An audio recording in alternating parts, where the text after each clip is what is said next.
Olá, sejam bem-vindos ao meu podcast Democracia e Inteligência Artificial. Neste podcast, nós vamos explorar várias angulações no que tange algoritmos, inteligência artificial e como isso afeta o sistema democrático. Nós temos um objetivo, por exemplo, de focar em desinformação, como que a religião, por exemplo, deve ser usada de forma instrumentalizada dentro do contexto da inteligência artificial. E nós vamos também falar sobre a ameaça da democracia no mundo inteiro usando a inteligência artificial. Então, o podcast tem como esse objetivo. O meu nome é Jorge Guerra Pires, eu sou doutor em Engenharia da Informação, eu tenho vários livros publicados, entre eles o meu livro Democracia e Inteligência Artificial, no qual eu faço uma leitura, um foco bastante, eu diria, rico sobre o uso da inteligência artificial com máquina de desinformação. No mais, eu espero que vocês tenham uma excelente experiência nesse podcast.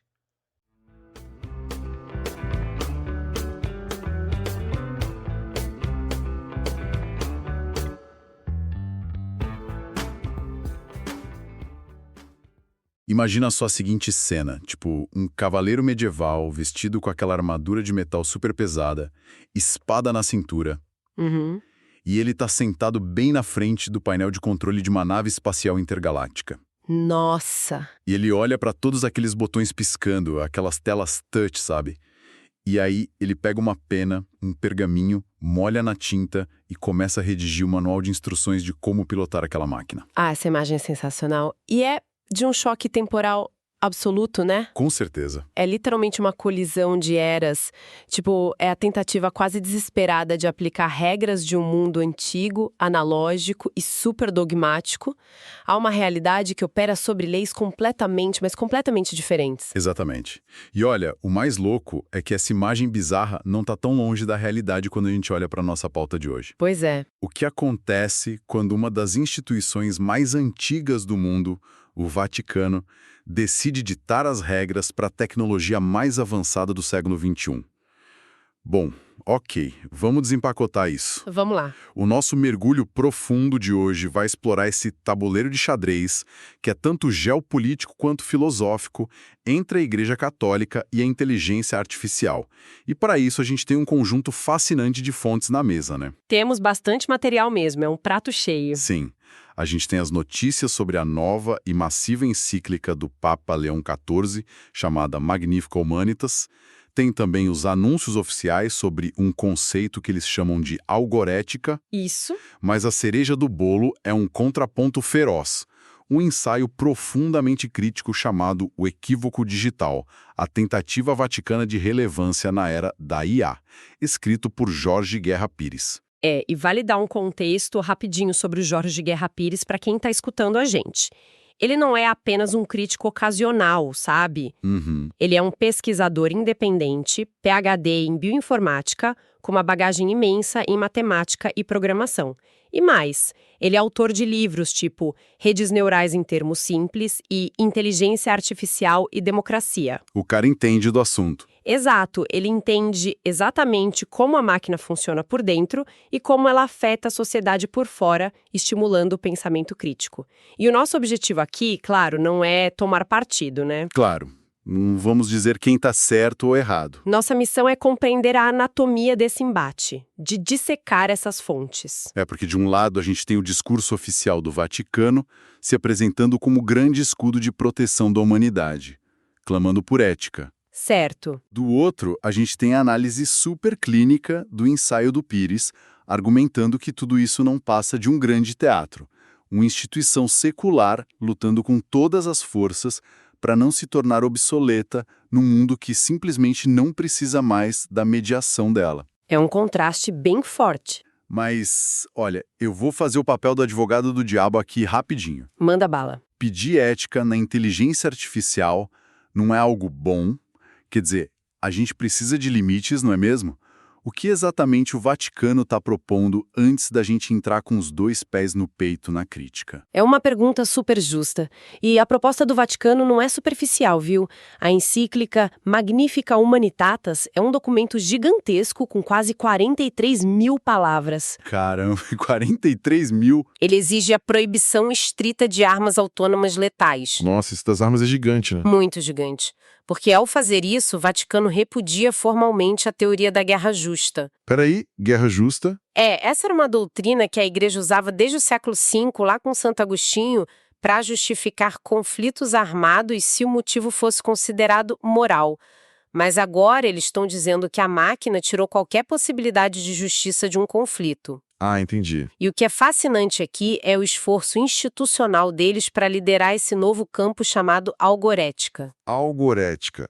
Ética dos algoritmos. Termo que ganhou muita atração com o Papa Francisco e agora foi cravado de vez pelo Leão XVII. A lógica deles é simples e até bem aceita na academia. Tipo, a tecnologia nunca é neutra, sabe? Sim, faz sentido. O código sempre carrega os vieses, os preconceitos e os interesses financeiros de quem o programa. E o Vaticano está se movendo politicamente. As nossas fontes mostram que a Igreja já firmou parcerias com gigantes da tecnologia tipo Microsoft e IBM. Para tentar regular a coisa de dentro. Exato, eles assinaram a Rome Call for AI Ethics, buscando uma governança global que coloque a dignidade humana no centro, e não o lucro. Olha, faz todo sentido na teoria, mas as fontes também mostram que eles chegam num nível micro, bem prático mesmo, dentro das próprias paróquias. O Papa Leão XVII proibiu formalmente, proibiu mesmo, que os padres usem inteligência artificial para escrever sermões e homilias. Sim, a justificativa oficial é que a fé não pode ser automatizada, certo? Exato. O documento faz uma comparação bem interessante. Diz que o cérebro humano é como um músculo. Então o clero não pode sofrer o que a encíclica chama de terceirização intelectual. Terceirização intelectual, adorei o termo. Né? A lógica é, se o padre joga o tema do sermão no chat GPT, ele não reflete, ele não reza, ele não mastiga a dor da comunidade dele. A homilia sairia perfeita gramaticalmente, mas vazia de alma. É a defesa de uma experiência humana que não seja mediada pela máquina. Mas aí, cara, eu fico pensando e lanço essa para você. A própria igreja admite que usa IA para traduzir textos bíblicos instantaneamente para organizar a burocracia monstruosa do Vaticano. Uhum. Proibir que o padre use como um apoio de reflexão não é tentar tapar o sol da inovação com a peneira do dogma, porque a IA está aí, processando padrões numa velocidade surreal. E essa é a grande tensão que o ensaio do Jorge Guerra Pires ataca com tudo. O Vaticano pinta a tecnologia como um cachorro gigante que precisa de uma coleira ética. Certo.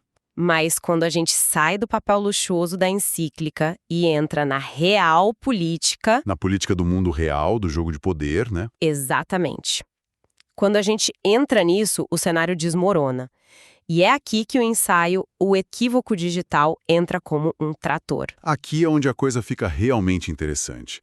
Porque, olha, o Papa pode escrever 40 ou 80 mil palavras em latim, traduzir para todas as línguas possíveis.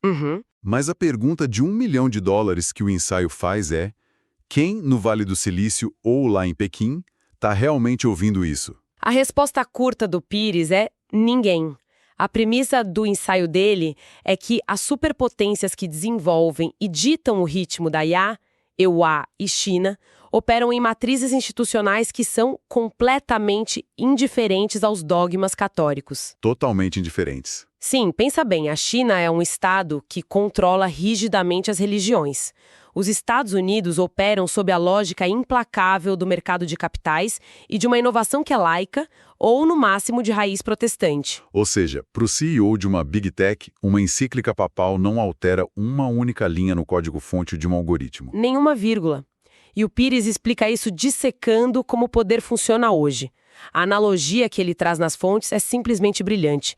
Ele compara o comportamento do Vaticano com o que ele chama de síndrome de Elon Musk. Caramba, a síndrome de Elon Musk. Como assim? Lembra, alguns anos atrás, quando Musk e outros executivos assinaram aquelas cartas abertas implorando por uma pausa de 6 meses no desenvolvimento da inteligência artificial? Lembro, claro. O argumento deles era que a OpenAI estava avançando rápido demais e isso seria um risco existencial para a humanidade, um perigo enorme. Pois é. Só que o ensaio do Pires argumenta que o Musk não pediu essa pausa por pura pureza ética, sabe? Ele pediu a pausa porque ele estava ficando para trás na corrida comercial. Ah, entendi. Ele queria ganhar tempo. Exato. Ele precisava de tempo para a própria empresa de IA dele alcançar a concorrência. E o Pires diz que o Vaticano está fazendo rigorosamente a mesma coisa. Uau! Então é como aquele jogador que foi expulso da partida de banco imobiliário porque faliu e agora fica do lado de fora da janela gritando que as regras do jogo estão erradas e tentando apitar a partida. É a definição perfeita de soft power, né? O poder brando. Mecanicamente, como isso funciona? A Igreja Católica sabe que não tem um exército para invadir os servidores lá em São Francisco. Claro que não. Não tem poder executivo para embargar a pesquisa chinesa. A única ferramenta que sobrou no arsenal deles é a moralidade. Então, eles moralizam um debate altamente técnico. Faz muito sentido. Lançar essa encíclica não é necessariamente sobre salvar a humanidade. Mecanicamente, segundo o ensaio, é uma estratégia de sobrevivência institucional. É garantir um assento na mesa das discussões globais, forçando uma relevância que tecnologicamente eles não têm mais. Mas sabe o que me chama muita atenção do texto do Jorge Guerra Pires? Ele não para só nessa crítica geopolítica de vocês não têm poder. Ele vai direto no calcanhar de Aquiles do Vaticano, que é o próprio histórico da Igreja. Ah, sim. Porque se a gente parar para pensar, exigir que inteligência artificial seja ética, aberta e transparente é lindo, é ótimo, mas como o Vaticano se sai quando a gente coloca essa mesma lupa de transparência sobre eles? Aí a casa cai, né? O ensaio chama isso de o paradoxo da caixa preta. O Vaticano implora para que os desenvolvedores abram seus códigos. Eles dizem, mostrem como os dados são processados. Queremos ver os vieses. Mas, olha a ironia, o processo de criação da própria encíclica Magnificat Humanitas foi mantido sob sigilo absoluto. Ninguém soube quem foram todos os consultores, quais debates internos aconteceram. Foi uma verdadeira caixa preta. É o equivalente moral a um sonegador fiscal exigindo uma auditoria implacável na conta de luz do vizinho. E o autor resgata uma coisa que parece antiga, mas que é super sintomática. Aquele Index Librorum Prohibitorum. A lista de livros proibidos da Igreja Católica. Isso. E a gente não está falando de Inquisição medieval com tochas e fogueiras, sabe? Essa lista de censura ao livre pensamento, onde Galileu e Kepler entraram, foi mantida oficialmente até o ano de 1966. É muito recente. Faz pouquíssimo tempo. Como uma instituição que, até ontem, tentava controlar com mãos de ferro o que as pessoas podiam ou não ler no papel impresso, quer ser a autoridade máxima para regular o fluxo de informação da era quântica. É o que o Pires chama de inércia do dogma. A Igreja tem um histórico de atrasar o progresso científico até descobrir como moralizar esse progresso a seu favor. Sim. O ensaio menciona como eles tentaram se apropriar da teoria do Big Bang, por exemplo, mas o Pires traz um exemplo ainda mais contundente e próximo da gente, usando a história do Brasil, para mostrar o perigo real de quando a Igreja mistura o seu dogma com essa retórica de proteger o bem comum. Conta mais sobre essa parte do Brasil. Como é que ele conecta isso com a IA no texto? Então, o autor volta lá no embate entre a Igreja e o positivismo no Brasil entre o final do século XIX e o início do século XX. O positivismo, independentemente das críticas que se possa ter a ele, era um movimento focado no progresso secular, na ciência, na separação entre religião e Estado. Certo. E a Igreja atacou o positivismo ferozmente. Por quê? Segundo o texto, porque ameaçavam o monopólio educacional e cultural que o clero tinha na época. Ou seja, não era sobre proteger as almas dos brasileiros, era sobre proteger o território deles. Exato. E o texto vai além, abordando o golpe militar de 1964. O Pires destaca como a Igreja, em grande parte, ofereceu o suporte ideológico, aquele verniz moral, para o estabelecimento de um regime autoritário. Isso está bem documentado nas fontes. Sim, e eles marcharam sobre a fachada de proteger a família e os bons costumes contra o comunismo. Mas, na prática, qual era a mecânica apontada pelo autor? A intenção real era frear reformas estruturais, como a reforma agrária. Era proteger interesses de elites econômicas que eram aliadas da Igreja e barrar o desenvolvimento social autônomo das classes mais pobres. Nossa, o alerta dele, então, é super clara. Quando o Vaticano de hoje diz que a inteligência artificial precisa ser regulada para proteger o ser humano, a gente precisa desconfiar profundamente da definição de humano e de proteção que eles estão usando. Precisamente. A retórica cristã sobre o bem comum, historicamente, segundo a análise do Pires, serve muitas vezes como um manto bonito para cobrir a manutenção das estruturas de poder da própria igreja. Cara, isso já é pesado o suficiente no cenário macro, na política global.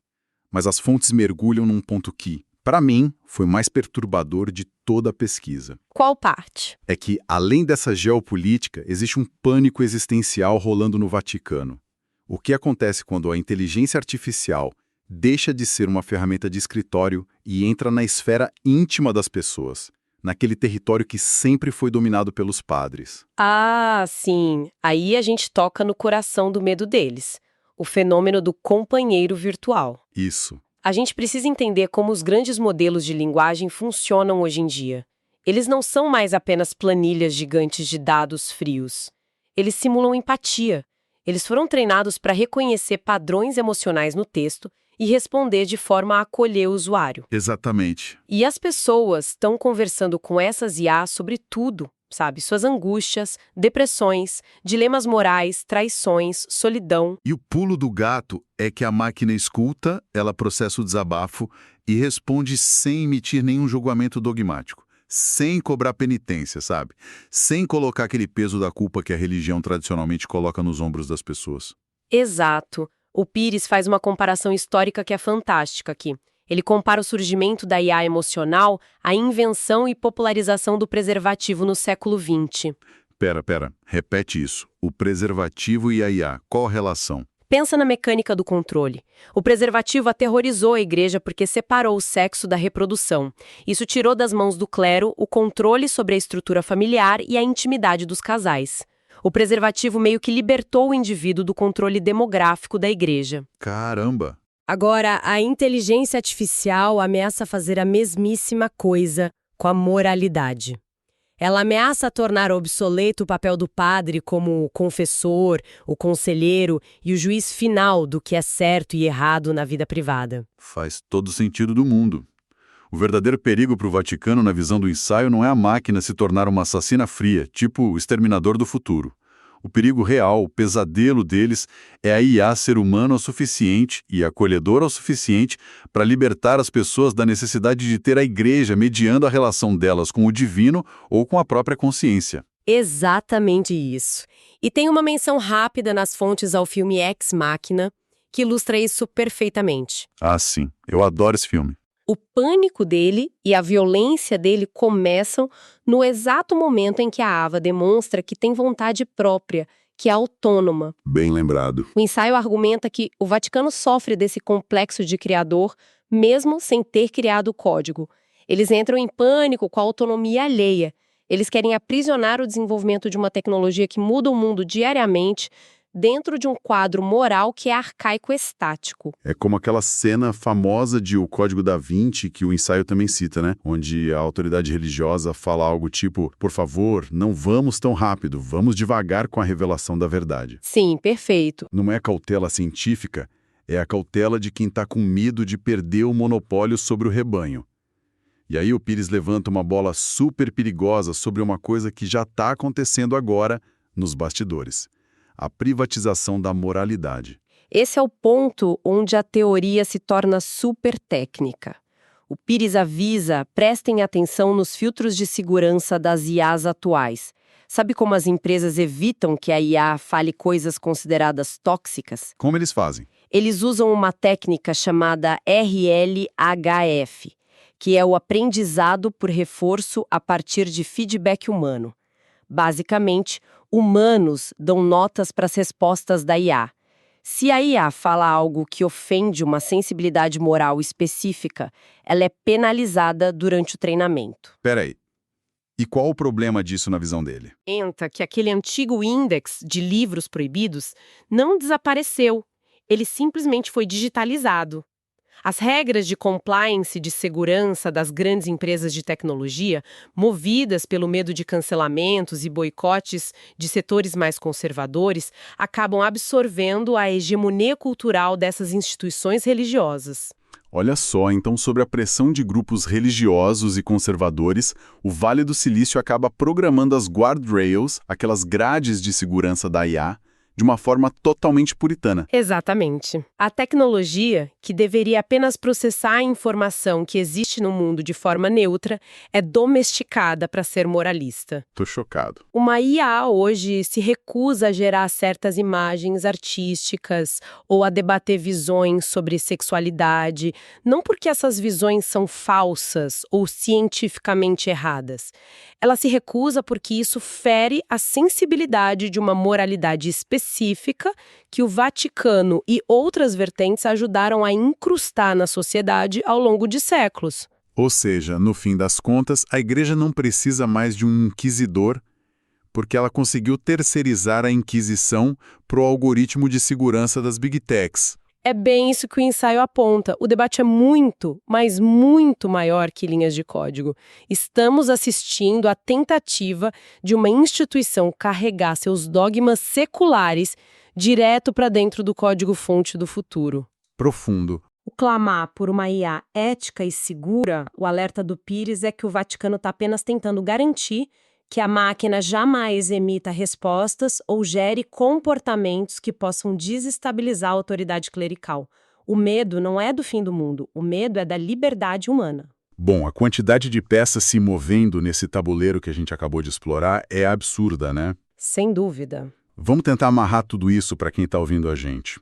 O que esse mergulho profundo mostra, de forma muito clara, é que essa não é uma discussão isolada sobre o futuro da fé ou só sobre programação. É uma batalha monumental sobre quem, no fim das contas, vai ditar o futuro da ética humana. Com certeza. De um lado, a gente tem o peso monumental da encíclica Magnificat Humanitas, tentando fincar a bandeira da dignidade humana no mundo digital, exigindo regulação e travando o uso bélico da IA. Mas do outro lado, ancorados pelas críticas do Jorge Guerra Pires, Que é o crítico com PhD, vale sempre lembrar, e que junta brilhantemente os mundos da biologia, dos algoritmos e da sociologia. exato, ancorados na visão dele, a gente tem um alarme soando alto e claro.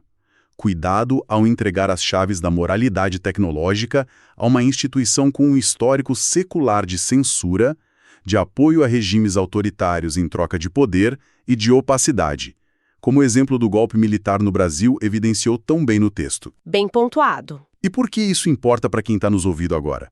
Por que quem está aí no trânsito, lavando a louça ou na academia deve se importar com uma encíclica papal? Porque os algoritmos não vivem num vácuo. A inteligência artificial que filtra seu currículo, que recomenda suas notícias, ou aquele assistente virtual que conversa no celular, todos eles estão sendo forjados no meio desse cabo de guerra ideológico. É tudo conectado. Os limites do que a tecnologia vai poder pensar e responder amanhã estão sendo negociados e pressionados hoje. E muitas vezes em corredores antiquados por instituições tentando disfarçar a sobrevivência política de benevolência moral. Perfeito. Para fechar nossa exploração de hoje, eu quero deixar uma provocação que vai um pouco além dos textos que a gente dissecou aqui, mas que é filha direta dessa discussão toda. Manda. A gente passou muito tempo falando sobre o medo da IA herdar os nossos piores defeitos, se não for regulada, né? Mas pensa bem, diferente das instituições humanas, a IA é capaz de processar dados em massa de forma neutra. Ela não tem o instinto de autopreservação, ela não acumula riquezas e ela não carrega dogmas mantidos à base da força física por séculos. Ela não tem um estado ou um território para proteger. Exato. Então, será que em um futuro não tão distante, se essa máquina for deixada para evoluir e aprender de forma verdadeiramente livre, ela não acabará se revelando mais moralmente coerente, mais justa e mais empática do que as próprias instituições humanas que hoje correm desesperadas para colocar uma coleira nela? Uau! Essa é uma pergunta excelente para deixar no ar. Talvez aquele cavaleiro medieval que eu citei lá no começo não devesse estar quebrando a cabeça para escrever o manual da nave. Talvez ele devesse apenas sentar, ligar os motores e aprender com ela. Fica a reflexão para todos. Muito obrigado a quem acompanhou e até o próximo Mergulho Profundo.